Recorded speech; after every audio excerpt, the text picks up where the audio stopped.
प्रदेश के कैबिनेट मंत्री दिनेश प्रताप सिंह ने राहुल गांधी को लेकर एक पोस्ट किया है। कहा कि राहुल गांधी को सिर्फ वोट से मतलब है। उन्होंने कहा कि राहुल गांधी को अपने रिश्तों से कोई मतलब नहीं। राहुल गांधी को वोट की याद आती है तो अपने रिश्ते याद आते हैं। उत्तर प्रदेश सरकार के कैबिनेट मंत्री दिनेश प्रताप जी इस वक्त मेरे साथ में हैं। जिस प्रकार से अगर देखा जाए तो आपने कल राहुल गांधी को लेकर के एक ट्वीट किया है, क्या उसमें आपके द्वारा प्रतिक्रिया दी गई? देखिए, मेरे द्वारा प्रतिक्रिया राहुल गांधी के न तो खिलाफ की गई है, न उसका इससे कोई लेना देना है। लेकिन ये सही है कि फिरोज गांधी जी रायबरेली के पहले सांसद थे और उनकी कल पुण्यतिथि थी। और फिरोज गांधी के नाती या पोते हैं राहुल गांधी जी। जितना भारतीय संस्कार संस्कृति में हम महसूस करते हैं कि पोते और दादा का रिश्ता सबसे अटूट, सबसे मजबूत, सबसे प्रिय रिश्ते में माना जाता है।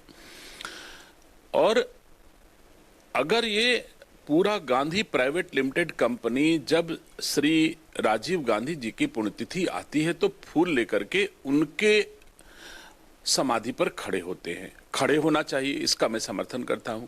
इंदिरा गांधी जी की पुण्यतिथि आएगी तो पूरा गांधी नेहरू खानदान लेकर के फूल वहां खड़ा होगा। खड़ा होना चाहिए, मुझे कोई एतराज नहीं। लेकिन जब आप इंदिरा गांधी जी की पुण्यतिथि पर फूल चढ़ाने जाते हो, राजीव जी की पुण्यतिथि पर फूल चढ़ाने जाते हो, तो दादा के खिलाफ क्यों? ये कौन सी आइडियोलॉजी है, कौन सी संस्कृति है, कौन सा जनेऊधारी ब्राह्मण है, मैं ये नहीं समझ पाता हूं। फिर या तो आप अपनी संस्कृति संस्कारों को देश के सामने करो। कई बार हमको लोग कहते हैं कि आप ये व्यक्तिगत चर्चा ना करो। मैं पूछना चाहता हूं, राजनीति में आने के बाद कौन सी व्यक्तिगत होती है? अगर मैं चलने में समाज के अनुरूप ना चलूं तो समाज को खराब लगता है। बोलने में समाज के अनुरूप ना बोलूं तो खराब लगता है समाज को।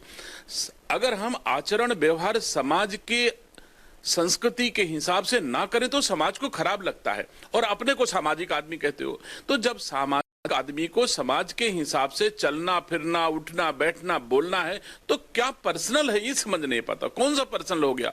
भाई ये पर्सनल नहीं है, ये सामाजिक विषय है कि आपको वोट के लिए दादी अच्छी लगती हैं, वोट के लिए श्री राजीव गांधी जी अच्छे लगते हैं, लेकिन वोट अगर ना मिले तो दादा का भी महत्व खत्म कर दो, दादा को दादा मानने से इनकार कर दो। ऐसा भारत की भूमि पे पैदा होने वाला राहुल गांधी, प्रियंका गांधी के अलावा कोई औलाद नहीं हो सकती है जो अपने फायदे के लिए दादा को भी इग्नोर कर जाए। ऐसा इस धरती पर कोई नहीं हो सकता है। तो ये समाज के लिए सवाल है। मैंने यही ट्वीट किया था। मैं समझता हूं समाज के लिए, समाज के हिसाब से मेरे लिए उचित सवाल था, क्योंकि मुझे रायबरेली की जनता ने राहुल गांधी की नीतियों के खिलाफ मुझे 3 लाख वोट दिया है। उन 3 लाख लोगों की आशा के अनुरूप मुझे जब भी राहुल गांधी सोएं मुझे जगाना चाहिए। जब राहुल गांधी गलत काम करेंगे तो मुझे सवाल को उठाना चाहिए, क्योंकि ये काम राहुल गांधी जी भी करते हैं।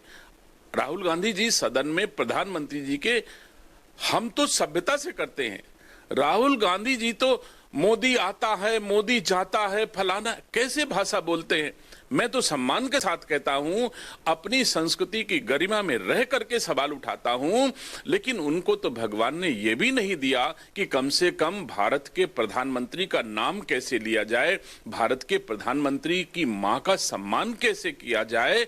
तो जिसको ये पता नहीं है वो नहीं समझ पाते कि दीर्घकालीन राजनीति में कभी अब गांधी नेहरू खानदान सफल होगा।